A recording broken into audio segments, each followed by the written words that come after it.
Hi everyone, I'm Madhumita Venkatraman. I'm a mom to a non-speaking autistic child with PANDAS, working to help him become more functional, independent, and to effectively express himself. Many of you who are watching this may know that raising a child with autism, speaking or non-speaking, is a journey of its own. A journey that often starts by learning to see the world through a different set of lenses, embracing those beauty in differences, advocating for their supports, and most importantly, understanding what our children need. But when this is compounded by PANDAS, the entire journey becomes more complicated and often overwhelming. And we as parents and caretakers are often faced with the challenging question of whether all their behaviors are just because of their autism, or is there anything else that's contributing to these factors? It is very common to know and assume that most of their behaviors could be just because of autism, but know that PANDAS can also play a role. Let me begin with expanding those two words. PANS stands for Pediatric Acute Neuropsychiatric Syndrome. PANDAS stands for Pediatric Autoimmune Neuropsychiatric Disorder associated with streptococcal infection. While these two terms are different, they usually represent the similar conditions and broadly classified under an umbrella term of autoimmune encephalitis, which in short term is a brain inflammation. So PANDAS, as you may know, are caused by the sudden onset of severe neuropsychiatric symptoms like obsessive compulsive disorder, tics, anxiety, aggression, and sometimes regression in speech and other skills. So when the situation could be very specific and vary from a child to child, I would like to share about our personal experience of how we navigated through various stages and situations and difficulties in getting our child a proper diagnosis. For our child, we picked up his delays pretty early on, right from the age of about 8 months, when his milestones were delayed, right from turning over, sitting, crawling. He didn't crawl at all, and standing, cruising, and walking, and saying his first word. All these were delayed, and eventually we landed with a diagnosis of autism at the age of 2 years and 3 months. And he had a good early intervention in India, and he picked up so many of those, but he also learned to say about 100 words, and he had many of them were more of a rote script, and some of them were functional with some prompts, but he had a few important words that were very important to him. Like, for example, he knows if he said iPad, he would get an iPad, and if he said candy, he would get a candy. If he said hug, he would get a hug. And he had few more of these words that I couldn't recollect at this point because it's been a long time ago now. And moving ahead, my husband's job brought us to US, and while we were settling in the new environment and getting adjusted to this new culture, sadly, my son lost all those words and skills that he learned in his early intervention. And the teachers, when I enrolled him in school, the teachers didn't even know that this child could talk. And this was right about 4 years of age. And one of the early symptoms that he had was severe and sudden urinary accidents and incontinence. I remember it clearly, where we were in the middle of an evening ritual and he started peeing every 45 minutes. Prior to that, he would hold his bladder for about 2 hours, and from that day onwards, he started peeing 45 minutes. And in a span of 3 days, that came down to 5 to 15 minutes. He was peeing every 5 to 15 minutes, folks. That was very alarming. And when I consulted the doctor could not go beyond yeast infection. So she just gave medicines to control the yeast infection, and I didn't have any answers. So we went on doctor hunt, doctor after doctor, and the urologic specialist that we went on just diagnosed him with overactive bladder and put him on a ton of medicine. That did even more damage. And right down the lane, during the fall, he also developed severe separation anxiety and school refusal. He just refused to go to school. One fine morning, he woke up and he refused to go to school. He just refused to get down from us. And he was very clingy, meaning he wouldn't let me or my husband out of his sight. He was very anxious. And he had severe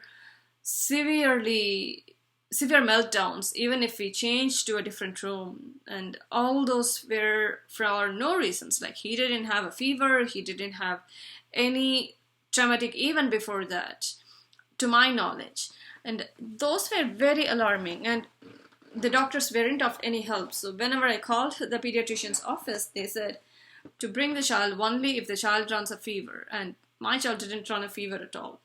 He, at the max, had a fever at the age of 1.5 years when we gave him the MMR shot. And that was very profound. He had high fever for 3 days, and he also started covering his ears right after that fever. Now, folks, I don't want into this autism vaccine link.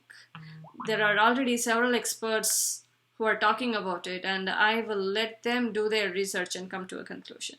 I'm here to share only my personal experience about how we navigated towards getting a proper diagnosis and what we did to get the diagnosis, or to figure out even if it was PANDAS for my child.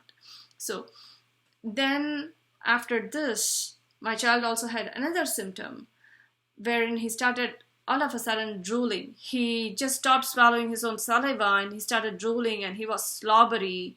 Again, he didn't run any fever, but he developed head slapping tics wherein he would slap himself. So I just decided to change my pediatrician and took him to a different doctor and got him tested for strep. It was very, very bad infection of strep, that he had severe sore throat and sore tongue, and he just was very miserable. And luckily I changed the doctor and I got him the proper treatment. But again, this time also he didn't develop a fever.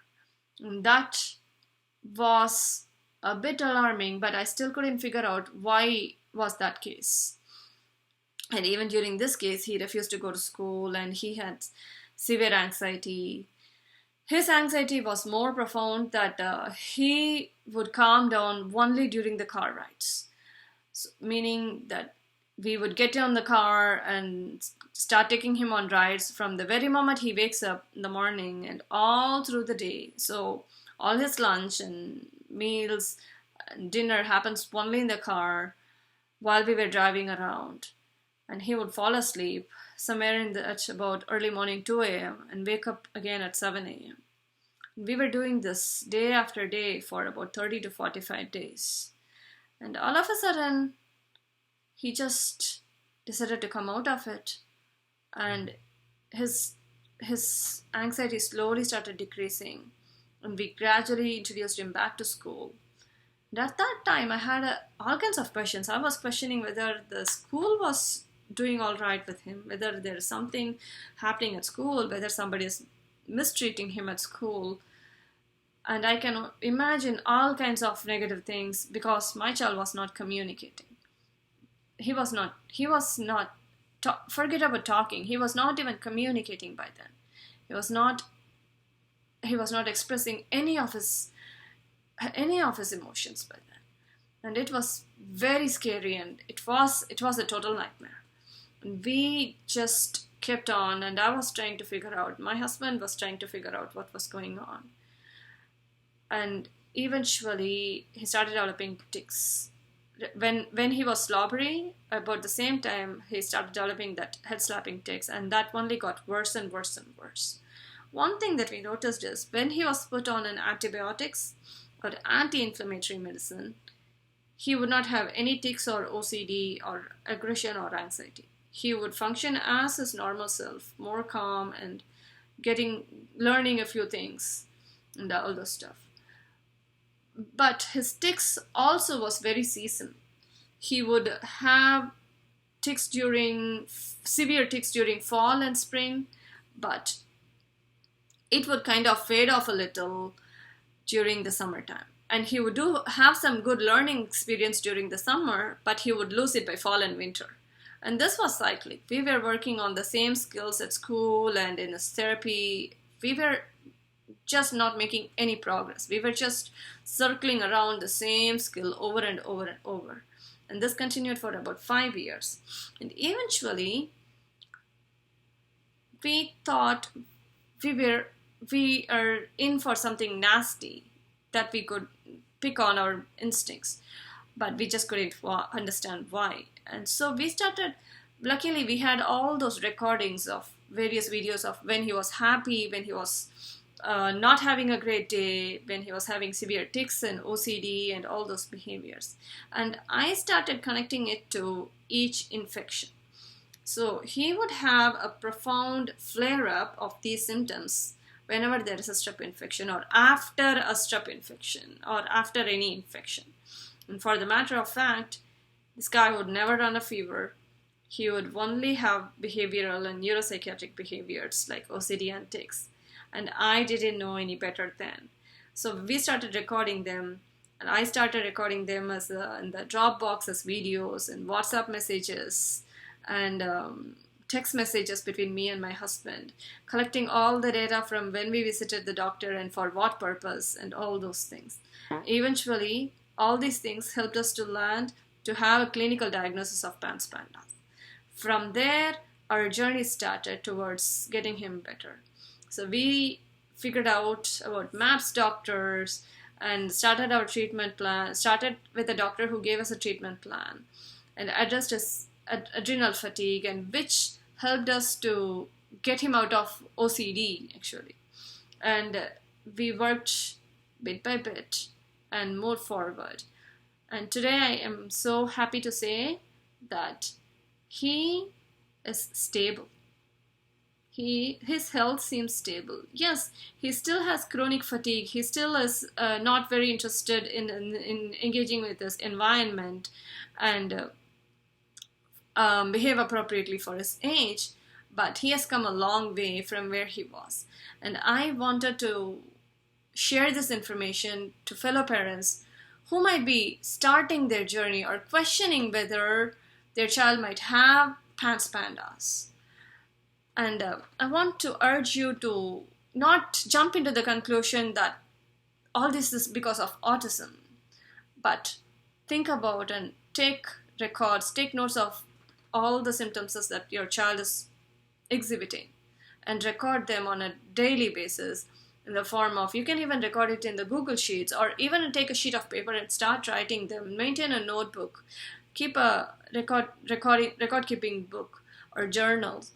This would help you to get to the proper diagnosis and eventually finding a correct team of doctors.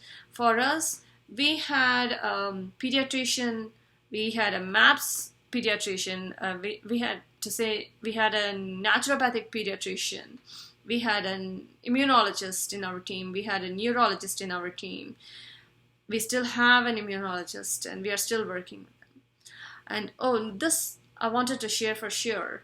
My child's urinary frequency, which he got diagnosed as overactive bladder, actually got him to be having severe negative effects because of those medications, and he had severe stool impaction. You know what helped us to resolve that?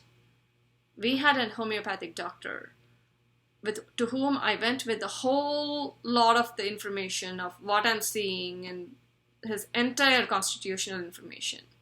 And that helped the doctor to crack the situation and gave him a medicine.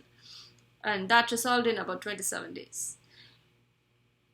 Having a child dealing with the problem of urinary incontinence for 8 years got resolved in 27 days is, to me, a miracle.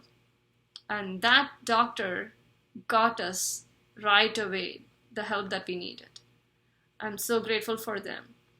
And that was the only change that we saw in the homeopathic treatment. However, that doesn't make me lose my hope. I'm still a great believer of homeopathic treatment at this point. I'm still working on several other doctors, both in the Western medicine, naturopathic medicine, and homeopathic treatment. I'm just keeping on. And all through this treatment, my child is making slow and steady progress towards where he should be, and where I'm so grateful for where we are today and for all those journey that we had from where we navigated till today. I want to give this information to add hope and add add faith to those who need it today.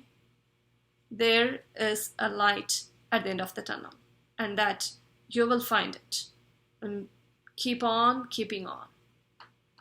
Thank you.